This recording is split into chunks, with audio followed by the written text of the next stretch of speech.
The old Arltunga Hotel, bush hotel. It's been shut for probably about 10 years now. I think 2011 it's shut. So there's no electricity here, and they just use generators. So they don't, it's just more of a private residence at the moment.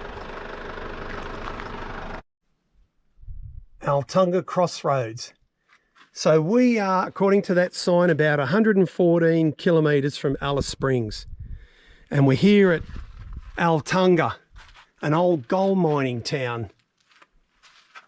So this area here is called the Crossroads. And according to the map, there was the Glencoe Hotel buildings, the bakehouse, which I'm assuming is that over there. And Jack and Jean's Shaw House, Crossroads. Well, yeah, so this was probably like a little mini township area from the gold mining days here at Altunga. There's not much left now, but it's nice to see some building ruins still here. I can see something up there in the bushes, looks like an old chimney or something like that. And this is the bakehouse apparently. I like how they've put these rocks together. The old bakehouse, eh? Cool. Is this where they used to bake? I'll grab a meat pie and a pizza, thanks. I like how they use these slate type rocks. They improvise and use what they could in an area like this. But unfortunately no pizza or pies today. Yeah. What do you reckon, Ange? Oh, I think it's amazing. It's amazing, isn't it? Wow. So that's the path thing. Yeah. Yeah, that's really good. So this is part of the Bings track. Oh, this is part of the Bings track. So the Bings track is all different sections, hasn't it? Yeah. It goes that way, and then it says Bings track that way. Yeah, well, it goes for 2,200 kilometres, so... Wow. Yeah, it's a good fair bit, but it's confusing because it's not just one road, is it? It's sort of, it goes to one area, and then there'll be a crossroad, and then it'll go to another area. Yeah. Yep. It's, well, it goes from South Australia into the northern. When someone says the Bings track, you think, oh, it's a road that goes continuously, you know, for however long. But when you look on a map, the Bings track goes there, then you go to another intersection and it says Bings track there, and you can see the sign over here where it says Bings track. I'll get you there quickly. So here, the Bings track, that way and that way, and then when you go to another intersection, the Bings track will say that way and then that way, and then yeah, it's crazy. So I've just walked opposite to where I was standing just earlier, and I've just seen here, this is obviously a historic site. It's got the County Council Northern Territory historic site 167. Now I don't know if that was the old pub, but I'm noticing there's all bits of broken glass. That doesn't mean anything. There's a bit of slate here which would have been put here, and I've noticed there's more glass, tin, old tins. So there are a few remnants around here. So I don't know if it was the pub or what type of building it was, but there was obviously something here. And there's a marker, an old survey marker here. I know, it kind of looks pretty old. Yeah, so interesting. So sometimes, guys, you're really lucky. Apparently there's supposed to be, or back in 1800s, early 1900s, there was old buildings right here where we are, and it's amazing how nature reclaims itself. And I know a lot of the old buildings were probably made out of timber and tin, and it's nice when you look around, you hope to find some slight remnant, maybe a tin can or a bottle or something like that, where you can say, yeah, look, this is where someone lived or ate or slept. Like I said, the countryside reclaims itself. And then as I'm looking down now, you find broken glass. And you kind of know that that's from back in the day because it's quite thick.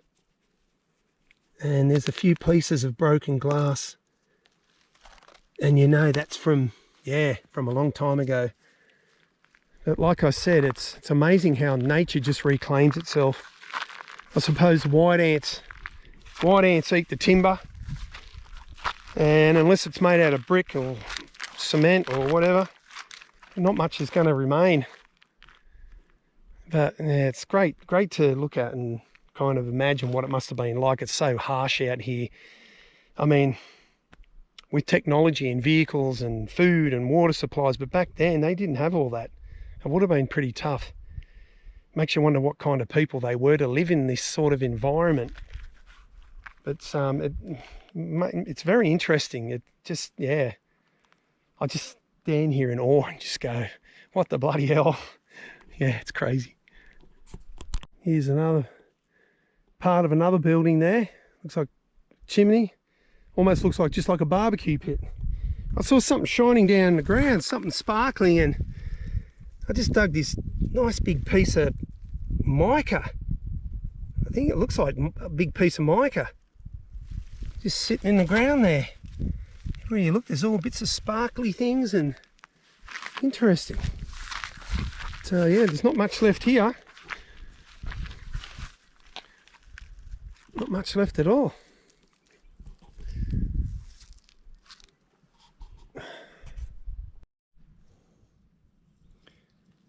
Don't know if you can see that in the light. I just picked up this rock. It's quite shiny in the sun. I wonder if that's mica or some type of mica, or is that actual gold? Oh, I hope that picks up in the camera. Because from where I can see, it actually looks quite sparkly. Now, will I keep this or throw it? Yeah.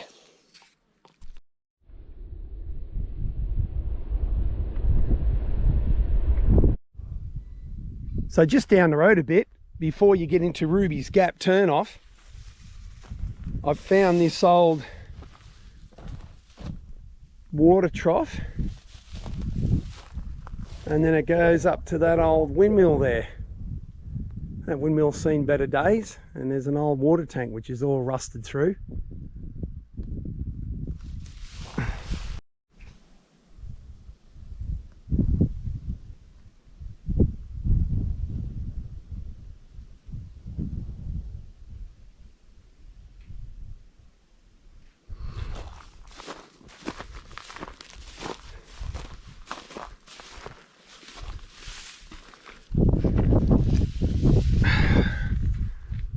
Oh, that's been lined with fiberglass.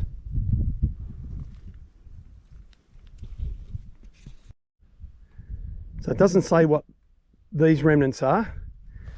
Maybe it's the farmhouse to the windmill over there, but unfortunately there's no plaque to tell you what it is.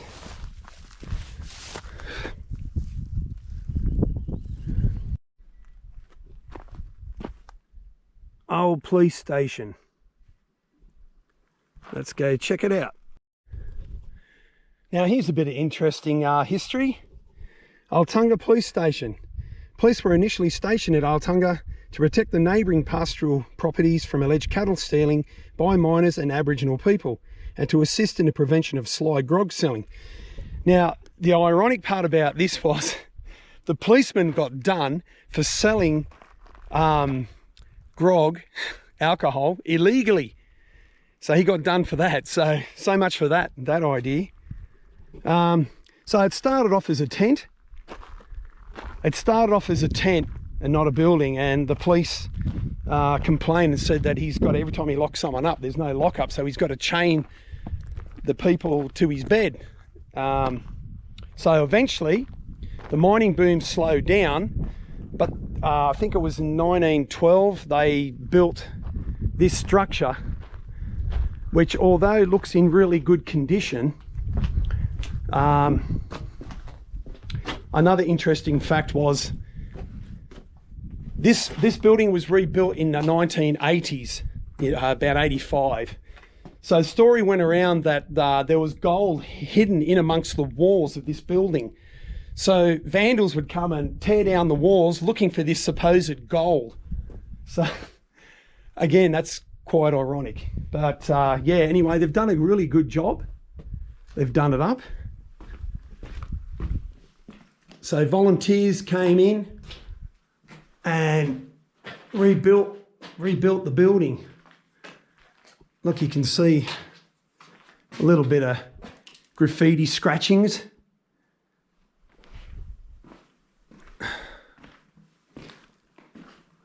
But yeah, it's pretty good to see that, you know, they've got it back together, and another good bit of history. So the lockup, there was obviously another living area out here, which doesn't exist anymore. See the old ruins, the chimney here. And apparently this is the lockup. So he didn't have to chain the prisoners to his bed anymore after this. Look at this. How cool is that? Iron door. Hey, anyone in here? Little bloody porthole window. Tall walls. Probably so he couldn't scramble out. Well, they look like original beams. Yeah, it's nice and cool in here at least. But yeah, interesting. Look at this, I love this. So you got the door here. Now, open that up. Oi, you going all right in there, mate? You want some McDonald's?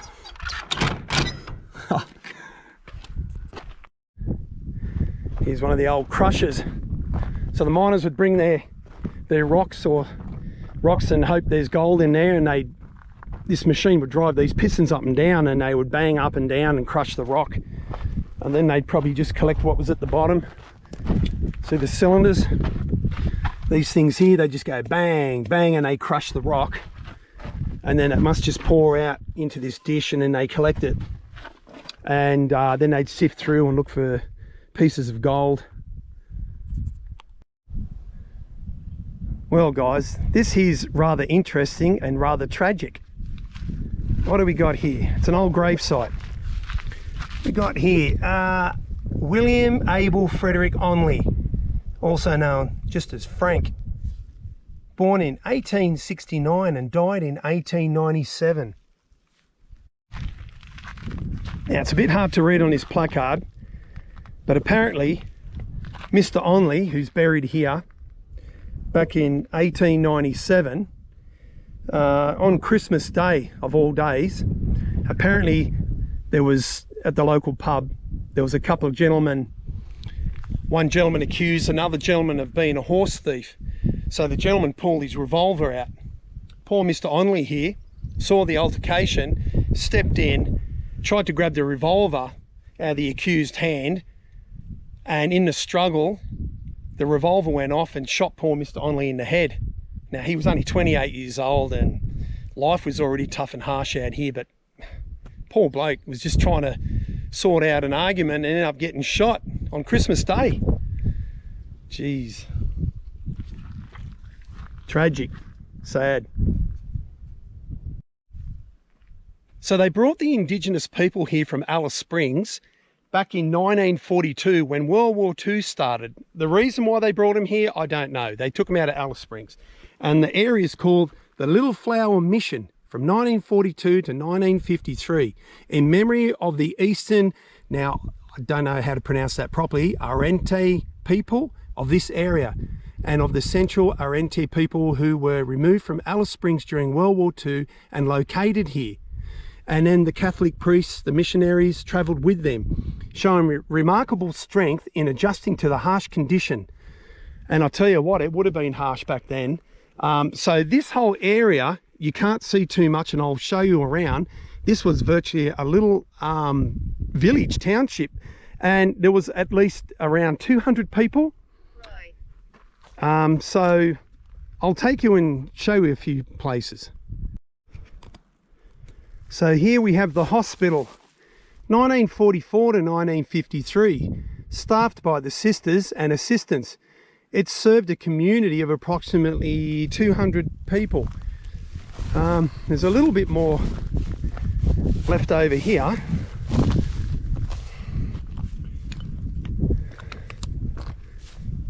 They look like they use those concrete bricks.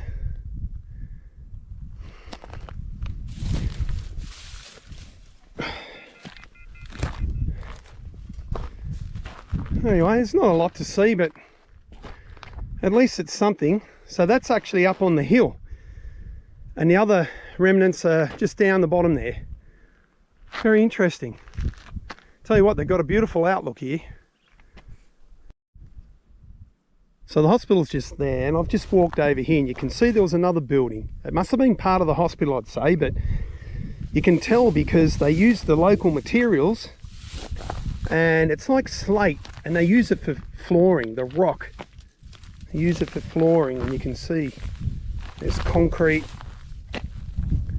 broken bottles. So I don't know what this was. There's no plaque around here to tell you what it was, but obviously it was probably part of the hospital. So on top of the hill here, there was an old building, remnants. You can see they've raised the ground. There's rocks going around in a square shape. Hospital's down there, but I dug down and I found this. I have no idea what that is, and I can't pull out of the ground. It looks like it's down a lot further. So whatever the hell that is, or how long it's been there, I've got no idea. This place never ceases to amaze me. You think it's just bush and there's nothing out here, and you're probably pretty much right. But if you look around carefully, you find little plaques like this, and apparently this was the old canteen, which provided food and meals for the indigenous people. And unfortunately the bush has reclaimed most of the area, but just to think that 200 people lived here and tried to survive here, you know, it'd be harsh even today. There's no electricity, there's no water, there's nothing out here. Why on earth they would bring these people here, I don't know, but the more I look around the bush, the more history is dredged up, and I find it very interesting. Some people might find it boring, but I just think it's great. I love it. So looking around the scrub, I found this, well, half a horseshoe and this little bullet shell cartridge, and it says, can't really see, but it said 310. It's got other writing, so I don't know if it's old or more modern, but it kind of looks like even 40s. And over here is another remnants of another old building, Convent, 1943. OLSH sisters staffed the school, the clinic, and cooked for the children. And again, there's not too many remnants. I'm wearing good proper foot attire. I got boots on today, no prickles like my Chinese safety boots yesterday. So there's just a concrete slab here. Oh, it's nice, pretty pearly looking glass. Yeah, it's just a big slab, and it's a little bit of concrete here. Not too much to look at, but very interesting all the same. We'll go and check out some other places. So here we have a church built by the MSC priests, brothers, lay missionary, and the Arltunga men from the mission. Well, there's just a slab here now. So that's the church, and over here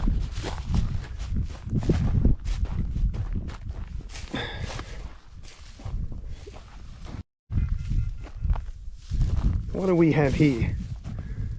Girls' dormitory, and again two slabs and a bit of a concrete type wall going up there. So this must be where the girls slept. I almost missed this one. I'm parked there and I'm looking over there, but there's one here. Presbytery. That's a religion? Presbytery. Home to the MSC priests, brothers and lay missionary. So there's some slabs here.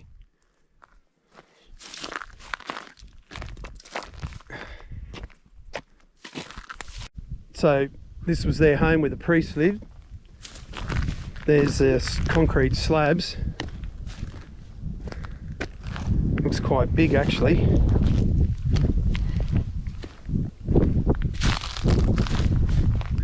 Very big. Looks like they had the biggest home.